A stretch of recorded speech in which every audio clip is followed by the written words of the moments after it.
আসসালামু আলাইকুম। সবাইকে আরও একবার স্বাগত জানাচ্ছি আমার আজকের পর্বে। শীতের পিঠাপুলির মধ্যে আজকে আমি আরও একটি পিঠার রেসিপি আপনাদের সাথে শেয়ার করছি, যেটা ভাপা পুলি পিঠা বলতে পারেন। একই সাথে অল্প সময়ের মধ্যে অনেকগুলো ভাপা পুলি পিঠা বানিয়ে নিতে পারবেন, অথবা ভাপা সুইস রোল পিঠাও বলতে পারেন। এই পিঠাগুলো বানানো এতই সহজ যে কেউ বানিয়ে নিতে পারবেন। একেবারে নো ফেল পিঠা রেসিপি বলতে পারেন। মাত্র 2 থেকে 3টি উপকরণ দিয়ে খুব সহজে কিভাবে এই পিঠাগুলো বানিয়ে নিতে পারবেন সেই সবগুলো টিপস সহ আপনাদের সাথে শেয়ার করেছি। আশা করছি আপনাদের কাছে ভালো লাগবে। আপনাদের কাছে যদি আমার রেসিপিগুলো ভালো লেগে থাকে তাহলে অবশ্যই আমার চ্যানেলটা সাবস্ক্রাইব করে সাথেই থাকবেন, আর আমার ভিডিওগুলো আপনাদের ফ্রেন্ডস অ্যান্ড ফ্যামিলির মধ্যে শেয়ার করে দিবেন। চলুন তাহলে রেসিপিটা শুরু করি। প্রথমে আমি এখানে পুরটা বানিয়ে নিব। সেজন্য 1 কাপ পরিমাণে খেজুরের গুড় নিয়েছি আর 1 কাপ পরিমাণে দিয়েছি নারকেল। চুলার জালটা লোয়ে রেখে এই পুরটা বানিয়ে নিতে হবে। নারকেল আর গুড়টা খুব ভালো করে মিশিয়ে নিচ্ছি। 4 থেকে 5 মিনিটের মতো মিশিয়ে নেওয়ার পরে দেখবেন এমনিতে এর মধ্যে থেকে পানি বের হওয়া শুরু করে দিয়েছে। আর এই পানিটা শুকিয়ে যাওয়া পর্যন্ত নেড়ে চেড়ে ভালো করে মিশিয়ে নিব। এখানে কিন্তু কোনো রকম পানি ব্যবহার করার কোনো প্রয়োজন নেই। এমনিতেই যে পানিটা বের হবে আর সেই পানির মধ্যে নারকেল আর গুড়টা মিশিয়ে নিলে আমাদের পুরটা তৈরি হয়ে যাবে। যখন দেখবেন পানিটা শুকিয়ে এসেছে আর পুরটা ঝরঝর হয়ে এসেছে তখন বুঝতে হবে পুরটা একেবারেই রেডি। এরপর চুলা থেকে এটা নামিয়ে রেখে দিব। এখন পিঠাগুলো বানানোর জন্য আমি একটা ডো বানিয়ে নিব। সেজন্য 2 কাপ পরিমাণে পানি আর স্বাদ মতো লবণ দিয়েছি।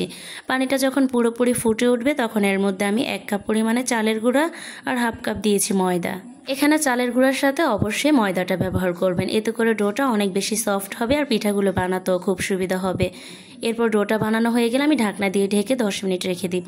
আমি এখানে শুকনো চালের গুঁড়িটা ব্যবহার করেছি, সেজন্য পানির পরিমাণটা একটু বেশি লেগেছে। আপনারা যদি ভেজা চালের গুঁড়িটা ব্যবহার করেন তাহলে পানির পরিমাণটা আর একটু কমিয়ে দিবেন। এরপর খুব ভালোভাবে এই ডোটা মথে নিতে হবে। আমি 1 চামচ পরিমাণে তেল দিয়ে ডোটা ভালো করে মথে নিচ্ছি, যাতে করে হাতে লেগে না যায়। এজন্য তেলটা ব্যবহার করলে ডোটা অনেক বেশি সফট হবে আর মথে নিতেও খুব সুবিধা হবে। এখন আমি ডোটাকে 2 ভাগে ভাগ করে নিয়েছি। একটা ভাগ প্রথমে নিয়ে নিচ্ছি। আমি যে পরিমাণে ডো আর পুরটা বানিয়েছি সেই পরিমাণ দিয়ে আমার 2টা রোল পিঠা হবে। এখন একটু মোটা আকারে একটা রুটি বেলে নিচ্ছি। রুটিটা বেলে নেওয়ার পরে আমি ছুরি দিয়ে 4 সাইড সমান করে কেটে নিয়েছি। এরপর যে পুরটা বানিয়েছিলাম অর্ধেকটা পুর এখানে দিয়ে দিচ্ছি। আমি একটু পুরটা বেশি পরিমাণেই দিচ্ছি, যাতে করে পিঠাটা খেতে অনেক বেশি ভালো লাগে। চারদিকে পুরটা ছড়িয়ে দিচ্ছি, তবে প্রথম দিকে আর শেষের দিকে একটু খালি জায়গা রেখেছি, যাতে করে রোল করে নেওয়ার সময় বাহিরের দিকে পুরটা বের না হয়ে যায়। পুরটা দিয়ে দেওয়া হয়ে গেলে এখন আমি একদিক থেকে রোল করে নিয়ে আসব। এটা একটু হালকা হাতে করবেন, যাতে করে পিঠাটা ভেঙে না যায়। রোল করা হয়ে গেলে যে মুখটা সামনের দিকে থাকবে সেটা আমি একটু হাত দিয়ে চেপে চেপে মুখটা বন্ধ করে দিচ্ছি। এরপর আমি হালকা হাতে একটু প্রেস করে নিচ্ছি, যাতে করে পুরটা সব দিকে সমানভাবে ছড়িয়ে থাকে। এটা কিন্তু বেশি জোরে চাপ দেওয়া যাবে না, নাহলে কিন্তু পিঠাটা ভেঙে যেতে পারে। এরপর যে স্টিমারে আমি এই পিঠাটা ভাপ দিয়ে নিব সেটার মধ্যে একটুখানি তেল ব্রাশ করে নিচ্ছি, যাতে করে পরবর্তীতে পিঠাটা তুলে নিতে খুব সুবিধা হয়। এরপর পিঠাটা আমি এর মধ্যে দিয়ে দিব।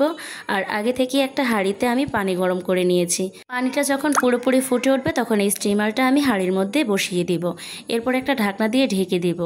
ঢাকনা দিয়ে ঢেকে দেওয়ার পরে আমি প্রায় 10 মিনিট অপেক্ষা করছি। ঠিক আমরা মোমোটা যেরকম স্টিম করে নেই এই পিঠাগুলো সেরকমভাবে স্টিম করে নিতে হবে। 10 মিনিট পরে ঢাকনাটা খুলে আপনাদেরকে আমি দেখিয়ে দিচ্ছি। পিঠাটা যখন পুরোপুরি ঠান্ডা হয়ে যাবে তখন কেটে নিতে হবে। গরম অবস্থায় পিঠাটা কাটতে যাবেন না, এতে করে শেপটা সুন্দর মতো দিতে পারবেন না আর পিঠাগুলো কেটে নেওয়ার সময় নষ্ট হয়ে যাবে। তাই পুরোপুরি ঠান্ডা হওয়ার পরে আমি পিঠাটা কেটে আপনাদেরকে দেখিয়ে দিচ্ছি। মাশাআল্লাহ, দেখেই হয়তো বুঝতে পেরেছেন এই পিঠাগুলো দেখতে কতটা সুন্দর হয়েছে আর কতটা লোভনীয় হয়েছে। 2 থেকে 3টা উপকরণ দিয়ে এই পিঠাটা বানাতে যেমন কম সময়ের প্রয়োজন, এটা খেতেও অনেক বেশি মজার। হুটহাট করে এই পিঠাটা বানিয়ে নিতে পারবেন। রেসিপিটা ফলো করে এই শীতে একবার হলো এই পিঠাটা বানিয়ে নেবেন। সবাই অনেক বেশি পছন্দ করবে আর অনেক বেশি মজা করে খাবে।